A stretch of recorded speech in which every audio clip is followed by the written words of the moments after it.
Hi everyone, and welcome to this Gain Meets podcast. I'm Laura Jones, COO and Programmes Director at Gain, and I am delighted to welcome Sara Hamid to this podcast today. Sara is currently studying at Lancaster University. She's studying PPE and she's going into her final year at Lancaster this autumn. Sara recently completed an internship through the Gain Empower Investment Programme, and we're here together today to find out a little bit more about that journey. Welcome, Sara. Hi, Laura. Thanks for having me on and thanks for the introduction. Great to have you here. So, first of all, if we could go back to the beginning of your investment management journey, could you tell us a little bit about what first drew you to find out more about the investment management industry and how you went about doing that? Of course. So I've always been interested in pursuing a career or a way that I could make a positive and tangible impact on the world. And I think investment management offered that opportunity to do just that. So through different investment theories and how you choose to allocate money into different assets, as well as considering other things such as ESG, so environment, social and governance, I think you can actually make an impact and you can maybe bring businesses to light that are doing just that and having a positive external impact on society. You can support companies that are sort of working on that journey towards sustainable or climate orientated goals. You can encourage clients to consider investing with an alternative impact in mind.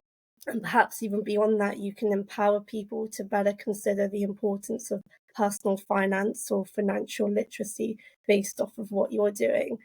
So I think the industry offered an opportunity to do exactly just that, have a positive and tangible impact on the world. But it's also market facing. You constantly have to consider what's going on around that world, how that has an impact on financial markets and perhaps your day-to-day work. And I've always been interested in politics, geopolitics, economics, sort of demonstrated by my degree as well, the politics, philosophy and economics.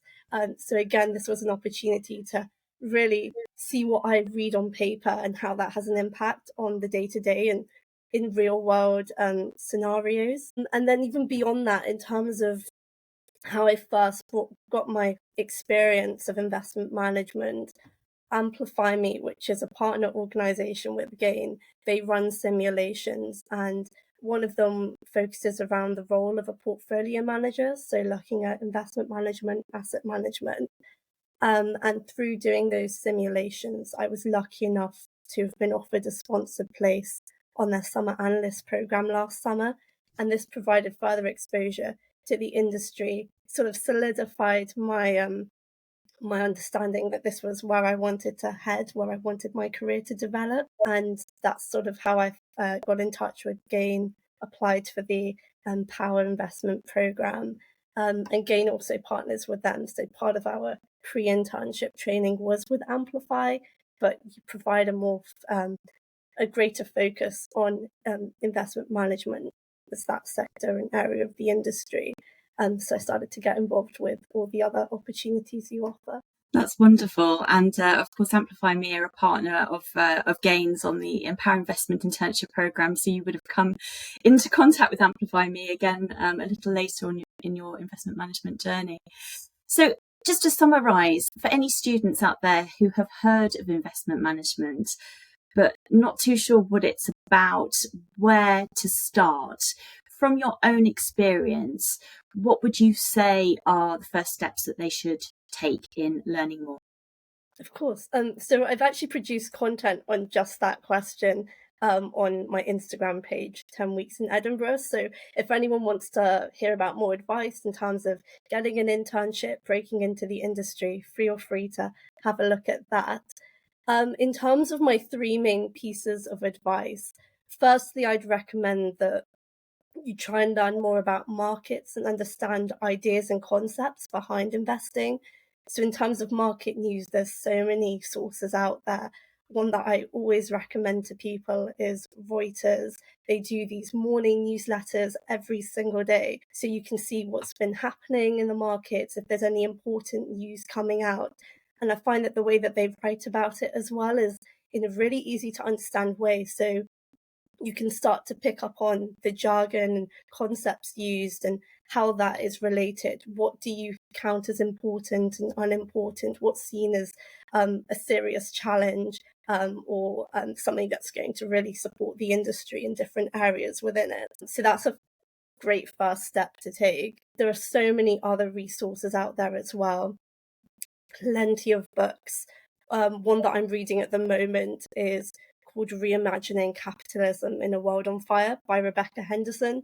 It's actually shortlisted for the FT and McKinsey's Book of the Year award. And it's all about sustainability and how its incorporation doesn't necessarily mean that we have to sacrifice on profits or compromise on profits as a business. So that's a fantastic particular area of the industry, but there's lots of other sources out there, such as The Intelligent Investor, which is recommended by so many people. And then if you prefer podcasts as well, again, plenty of things out there. One that I really like listening to is Business Breakdowns, which looks at how public companies work by breaking them down into their business models and history. And there are also plenty of investment management firms out there that have their own podcasts. So Aberdeen, which was where I was working over the summer, they have multiple. So there's so many resources out there, so many that are free as well. There's no need to have to pay the hefty subscription costs. So I'd recommend that those are great places for people to start. In terms of my second piece of advice, it is making the most out of organisations like Gain or SEO London, Amplify Me. There's so many out there. And they host lots of events and opportunities. Gain hosts a lot of events with their partner organisations, both virtually and in person. And these are great chances to meet and hear from people in the industry firsthand. And you can also meet people that are also applying for internships. So actually really build your network around other students in the UK as well. And then thirdly, it's joining university societies. So up and down the country, there'll be lots of societies focused around finance and investment. They often have their own funds or host panel and Q&A events. And you can learn just as much from fellow students that might have just done an internship the summer before or are also in the same position as you on how you can get your foot in the door. Well, thank you, Sara. There's some really excellent advice there that you're sharing with listeners. Really simple, easy steps that they can take to learn more about the industry. Very interesting, and thank you very much for coming up with those, and also your 10-week journey at Aberdeen. That sounds really interesting, and I look forward to exploring that a little bit more with you in a few moments.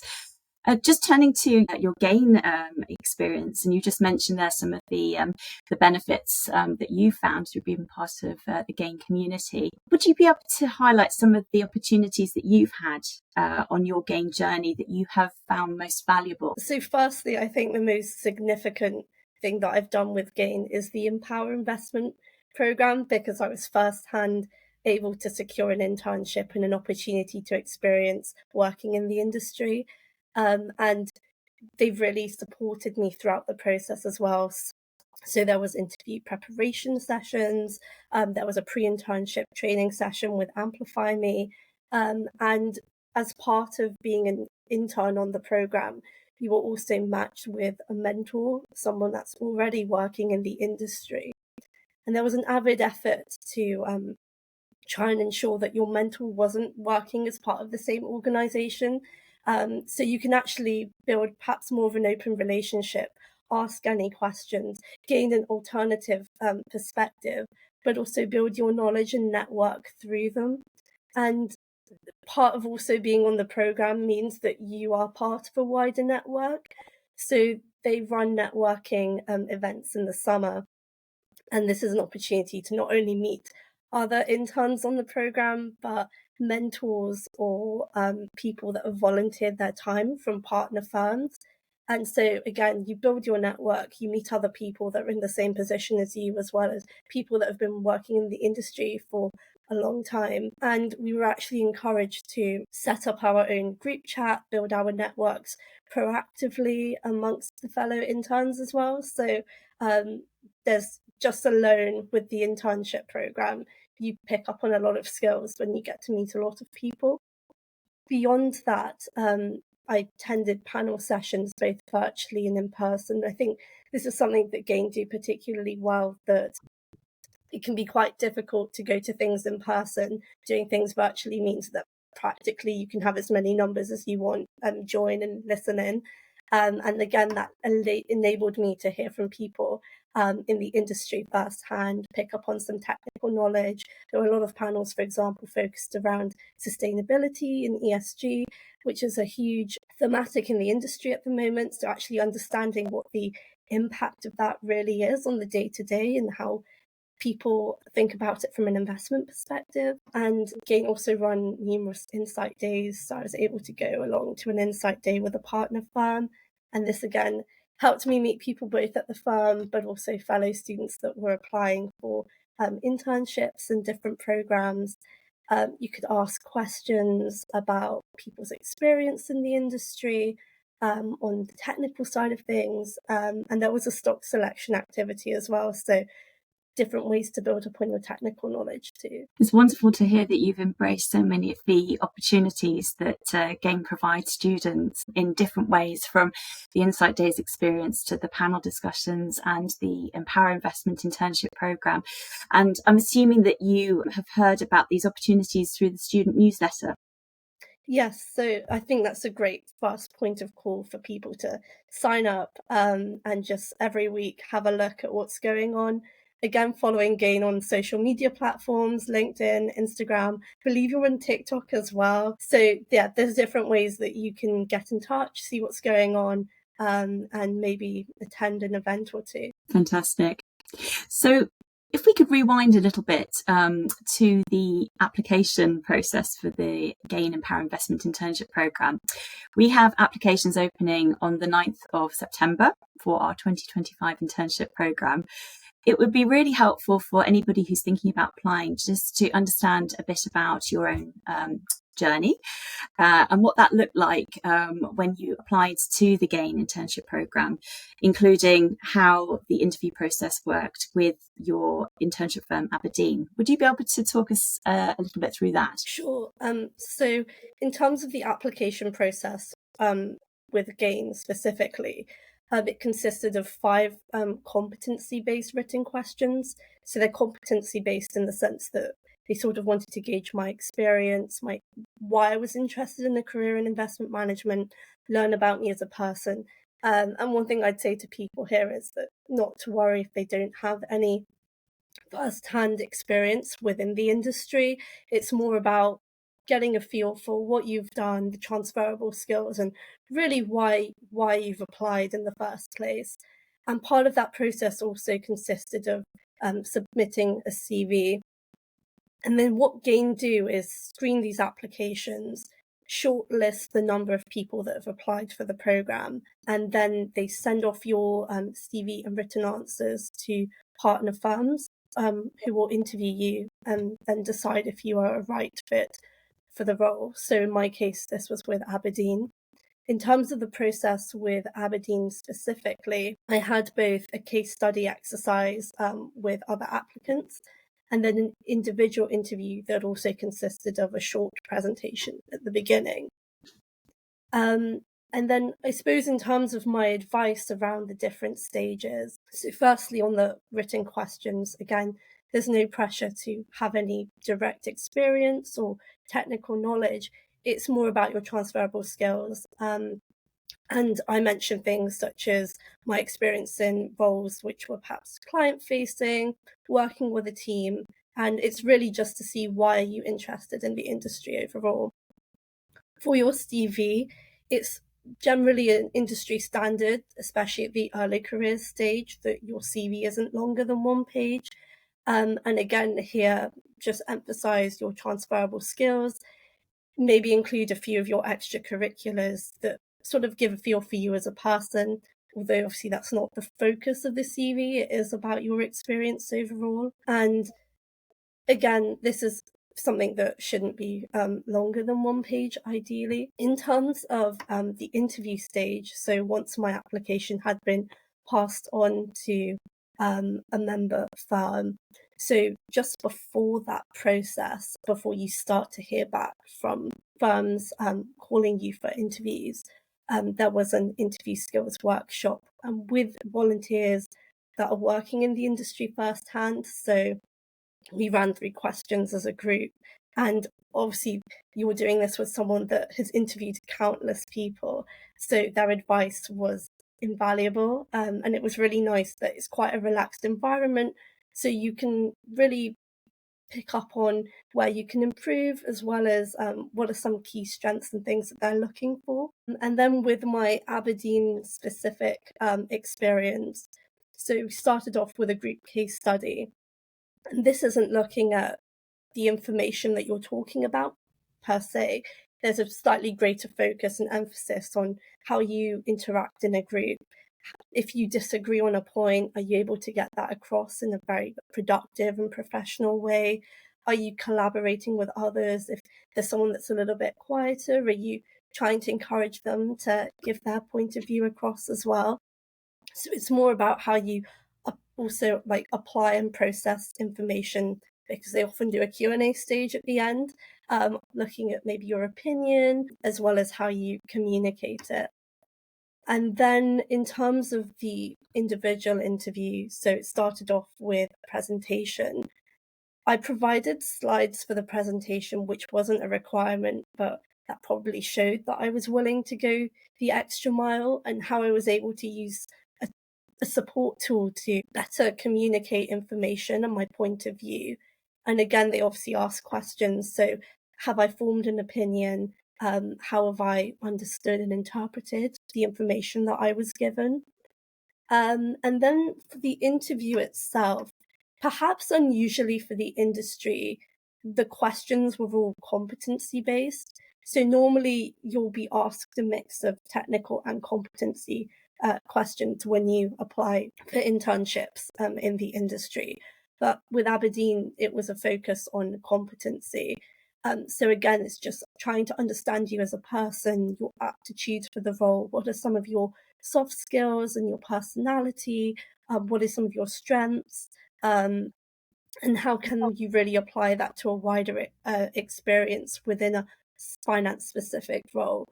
I did prepare for technical questions, as this is an industry standard most of the time. So whilst they didn't ask me anything, this is something I would recommend people still do. And I think the key point around this is that it's good to have an opinion on something. So a typical interview question could be, what is something that you've seen in the markets recently, or that you've read in the news recently? So it's sort of trying to get a gauge of how you interpret information, form an opinion. Of course, you're not going to have an expert world-leading view on something, because you are just a student and everyone's got different levels of experience, but it's more looking at how you apply knowledge and communicate it. And then whilst, again, this wasn't in my experience, particularly with Aberdeen, it can be common to have trivia questions. And again, this is looking at the way that you think. And maybe they'll ask questions about different concepts and some jargon. And in this situation, there will be circumstances where you probably won't know what they've mentioned. And it's probably less about what you know and how you can cope with not knowing something, maybe trying to work it out, looking at, again, the way that you think. So those are sort of like a range of questions you can get asked overall. But again, in my experience, particularly with the interview, they were just competency, like soft skill questions. Those are really helpful insights for anybody listening into the potential process for an internship. So Sara, thank you so much for sharing those with us. It's obvious that there are ways that you can prepare for an internship interview, even if you don't know what's coming. there are a lot of opportunities for you to prepare yourself and feel confident going into those interviews, so that you're ready for whatever comes up. And it's a really useful breakdown there of the ways in which some of the students who are thinking about applying to the programme can approach preparation for the interviews themselves. So thank you for sharing that with us. It would be really interesting now to turn to your internship experience with Aberdeen, and if you could draw out some of the value that you got out of that internship, having recently finished, and looking back on those 10 weeks with the company. So I had a fantastic experience overall. I think right from the application process to the very end, it was really something that really stood out was how personable they were, and the culture was fantastic as well. Everyone was so friendly, and it felt like a perfect environment where you could learn and pick up on different things. So I suppose if I was to break down my experience on the more technical side, I was interning in the sustainable investment team. So that's a team that looks at ESG, sustainability within like an investment focused lens. And I did 4 projects across the various sub teams. So I had exposure to both how we engage with companies, the team that focuses on the client side, and then the side that looks at research and screening and a lot of regulation that might be coming in, and how that has an impact on how we look at funds, how we allocate investments, and then label them as well. It was an interesting time to have been in the team as well, because there is some current UK legislation, the Sustainability Disclosure Requirements, or SDR for short, around the labelling of funds, which takes a slightly different approach to some of the previous legislation and ongoing legislation that is in the EU. So I learned a lot from the technical side of that, as well as I suppose I didn't realise how broad our engagement around sustainability and ESG was.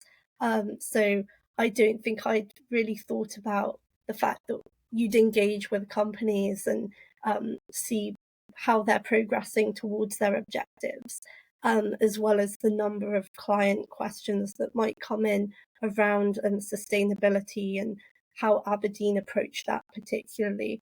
So there was a lot that I learned on the technical side of the job, and picked up on a lot of jargon and current things and themes coming up in the industry and within that area of finance. I also was very keen to get as much market exposure as I could. I was able to attend daily morning meetings where market updates and news were discussed.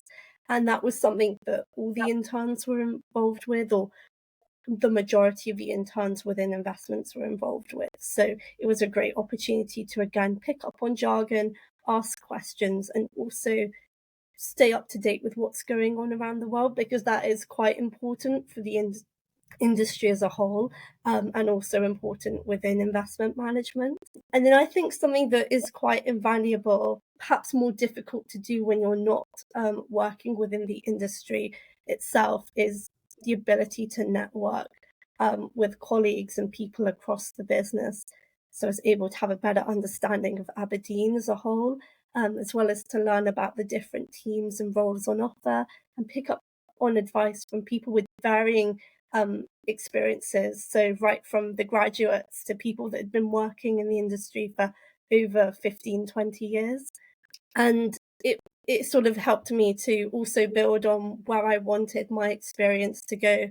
So I was able to attend meetings or learn more beyond even my day-to-day desk work, or even within my immediate team, learn beyond that by attending other meetings or asking questions, looking at stock notes, things like that. It sounds like a really enriching experience, and I can't believe that you were only there for 10 weeks with the amount that you just described. It also, sounds like you've been there for the year. I know, it goes so quickly as well. I remember on the first day someone saying to us that you're here for 50 days, 5 days a week, 10 weeks.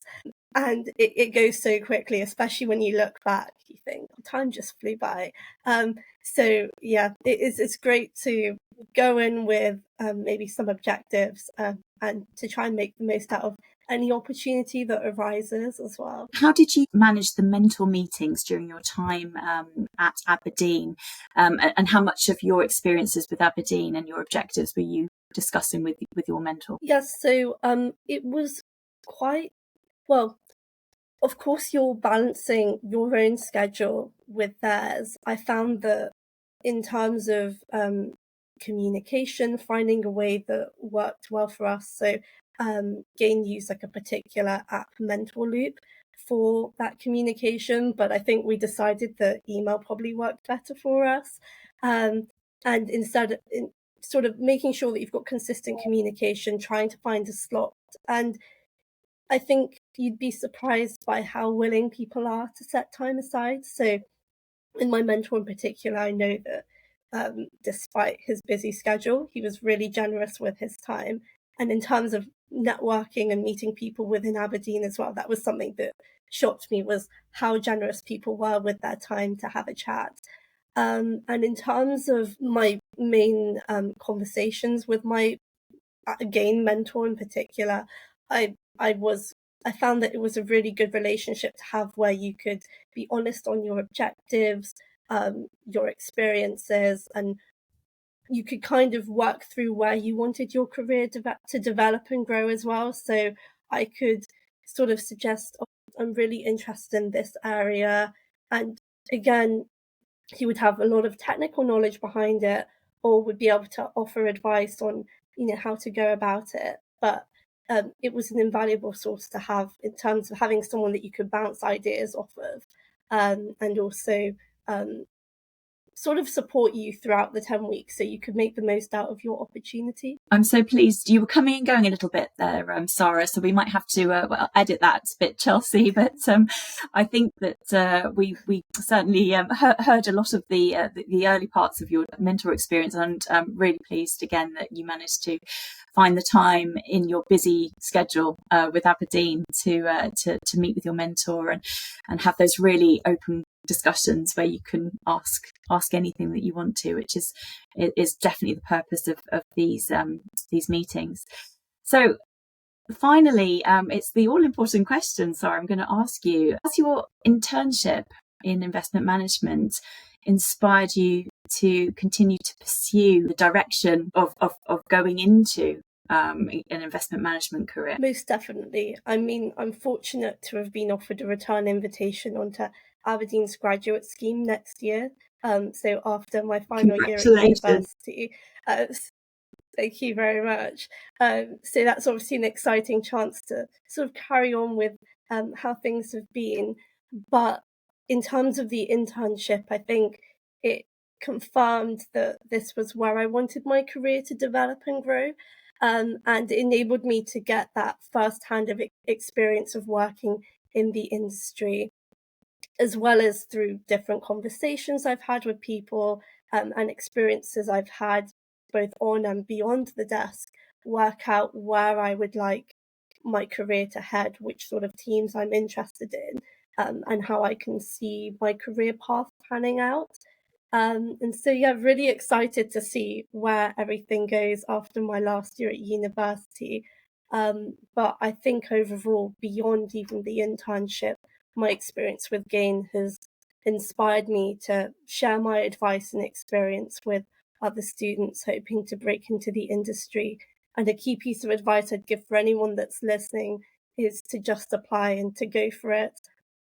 A great thing that Gain do is that obviously I did the Empower internship program, but if you're currently at school, there's obviously the investment challenge that's run.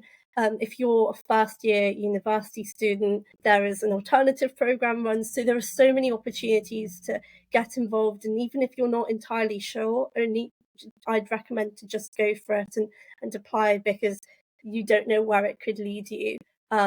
and it is a fantastic experience to have. Sara, thank you so much for joining us today on this podcast. You've shared so much insightful information for our students who are thinking about finding out more about investment management, who are considering applying to the investment internship programme that we're about to open, and the insights about your own experience with Aberdeen and onward offer to return to them in a graduate position. Absolutely wonderful.